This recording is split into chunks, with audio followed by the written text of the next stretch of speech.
KMC کے retired ملازمین ذلت کی زندگی گزارنے پر مجبور ہیں۔ 30-35 سال 41 سال نوکری کرنے کے بعد جب وہ پینشن کے لیے بےتاب ہوتے ہیں تو ان کو ذلت کا سامنا کرنا پڑتا ہے۔ ان کی جس طرح تذلیل کی جاتی ہے اس کی یہ تصویر ہے۔ پینشن کے حصول کے لیے ریٹائر ملازمین اپنی بیماری دکھ درد کو بھول کر صبح بینکوں کے سامنے کھڑے ہو جاتے ہیں اور روزانہ 2 سے 2:30 بجے تک سڑک پر بیٹھے رہنے کے بعد پھر بات احتجاج پر چلی جاتی ہے کہ پیسے نہیں آئے۔ کراچی کی چند برانچوں کا تو یہ وتیرہ بن چکا ہے۔ لانڈی انڈسٹریل ایریا برانچ کا یہ حال ہے کہ پینشن آن لائن براہ راست نہ ہونے کے باعث دیکھ لیں کہ ملازمین لانڈی انڈسٹریل ایریا برانچ پہ کس طرح ذلت کی زندگی گزارنے پہ مجبور ہیں۔ یہ اپنی جائز پینشن لینے کے لیے کس طرح شاہراہوں پر بیٹھے ہیں۔ یہ صبح سے آتے ہیں دوپہر میں پتہ چلتا ہے کہ پیسے نہیں آئے۔ یہ کون سا انصاف ہے؟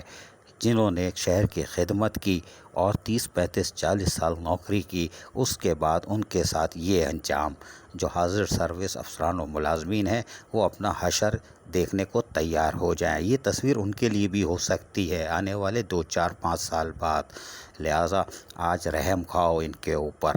بلدیہ عظمیٰ کراچی کو چاہیے کہ وہ فوری طور پر اس طرف دیکھے، کیونکہ سندھ گورنمنٹ 4 ارب 26 کروڑ عدالت کے کہنے پر قرضہ دینے کو تو تیار ہے، گرانٹ دینے کو تیار نہیں، لیکن اس میں بھی 5 ماہ گزر گئے۔ نتیجہ یہ ہوا کہ اب 4 ارب 26 کروڑ کے بجائے 4 ارب 50 کروڑ سے اوپر کی ادائیگی کرنی پڑے گی، ورنہ پھر احتجاج اور مظاہرے کا سلسلہ ہوگا، پھر عدالتیں ہوں گی، پھر تاریخ پہ تاریخ، لیکن ریٹائر ملازمین اسی طرح پستے رہیں گے۔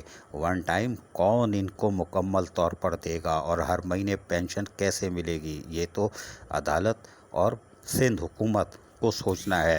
اگر عدالت نے کوئی سخت فیصلہ دے دیا تب تو پینشنوں کی جان چھوٹ جائے گی، ورنہ اللہ ہی حافظ ہے۔ عزیز عارف، KBS بلدیاتی نیوز کراچی۔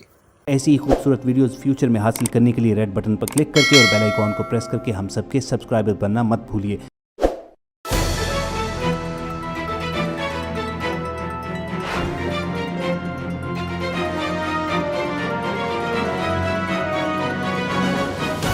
KBS بلدیاتی نیوز۔